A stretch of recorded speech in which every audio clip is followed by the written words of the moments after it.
Poland's defense minister said that a flying object that crashed and exploded in a cornfield in eastern Poland early Wednesday was identified as a Russian drone, calling it a provocation by Russia.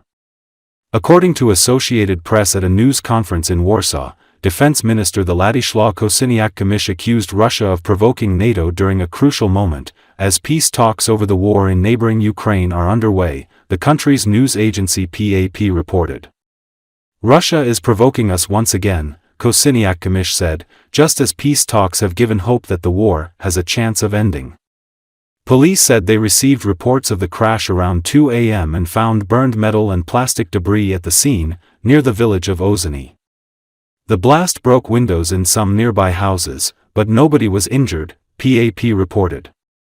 Poland's Armed Forces Operational Command said Wednesday on social media that no violations of Polish airspace from neighboring Ukraine or Belarus were recorded overnight. Officials initially said the explosion may have been caused by a part of an old engine with a propeller. Lublin District Prosecutor Jegorz Trusiewicz told reporters several investigators, both civilian and military, were examining the crash site. Since Russia launched a full-scale invasion of Ukraine more than 3 years ago, there have been a number of intrusions into Polish airspace, raising alarm in the European Union and NATO member state and reminding people how close the war is.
Szanowni Państwo, witamy serdecznie na konferencji prasowej z wicepremierem.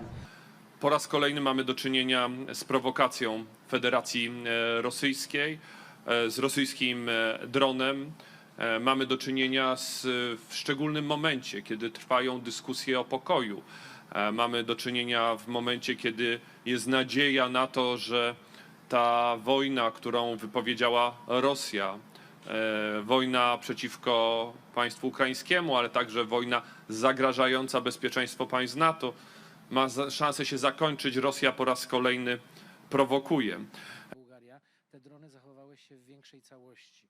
Pytanie, czy Pokazuje to, że strategia Rosji w momentach kluczowych, w momencie, kiedy jest dyskusja o pokoju, w momencie, kiedy prezydent Trump czyni wszystko, żeby do tego pokoju doprowadzić, a jest otwartość Ukrainy, żeby ten pokój zawrzeć, strategia prowokacyjna i wojna hybrydowa trwa.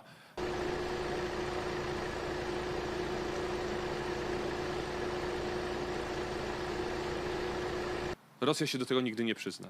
Tak jak się nie przyznała do żadnego z 8 zdarzeń w Mołdawii, 3 zdarzeń w Rumunii, 3 zdarzeń na Litwie, 2 zdarzeń na Łotwie, 1 zdarzenia w Bułgarii z dronami. Już nie mówię o samolotach, o rakietach.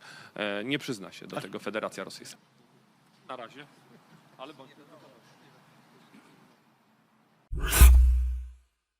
Dozens of people gathered Tuesday in front of the United States General Consulate in São Paulo to protest President Donald Trump's huge tariffs on Brazilian imports and his support for Israel in its war in the Gaza Strip.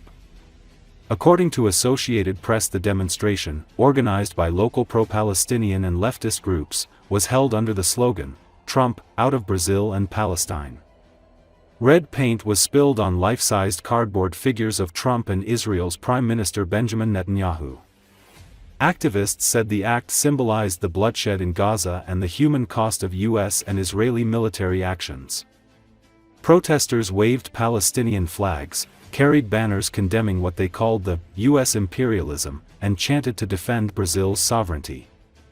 They accused Trump of fueling violence in Gaza through unconditional backing of Israel and also criticized the 50% tariffs on Brazilian exports.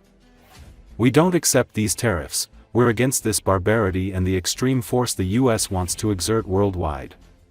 And we will continue fighting here in Brazil, and wherever we are, whether in Palestine, on Brazilian soil, or anywhere in the world. Against Trump everywhere," said João Aguiar, 47, a public employee. The Brazilian government unveiled last week a plan to support local exporters affected by a 50% tariff imposed by Trump, providing for a credit lifeline of 30 billion reais, among other measures. The U.S. president has directly tied the 50% tariff on many imported Brazilian goods to the judicial situation of his embattled ally, former President Jair Bolsonaro, who is currently under house arrest.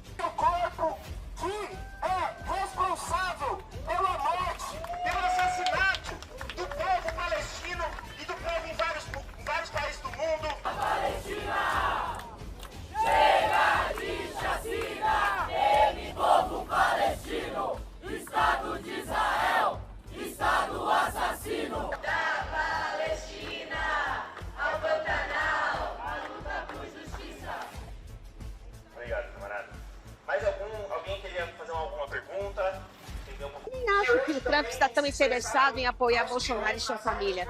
Ele quer o que é nosso. Ele quer o petróleo, ele quer as terras raras. Ele quer a nossa estrutura agrária, quer dizer, nossas terras. Nosso aquífero, que é um dos maiores do mundo. É isso que ele quer. Está pouco se lixando para o Bolsonaro. É um mote para o avanço para cima do Brasil. Porque se a gente não lutar pela Palestina, vai ter outras Palestinas no mundo. Até aqui isso pode acontecer. Mas o partido da base mantém a fiel ao partido e espalhar a palavra da UB. E aí o imperialismo, o povo brasileiro está com o povo palestino. Então a gente não aceita essas tarifas, a gente é contra essa barbárie, a gente é contra essa força extrema que os Estados Unidos está querendo fazer contra o mundo todo e vamos continuar lutando hoje, aqui no Brasil, e vamos lutar onde precisar que for. Seja na Palestina, seja em solo brasileiro, seja em solo que for. Contra Trump em qualquer lugar. Então eles vêm aqui e levam o que quiser, porque aqui é o quintal. A Amazônia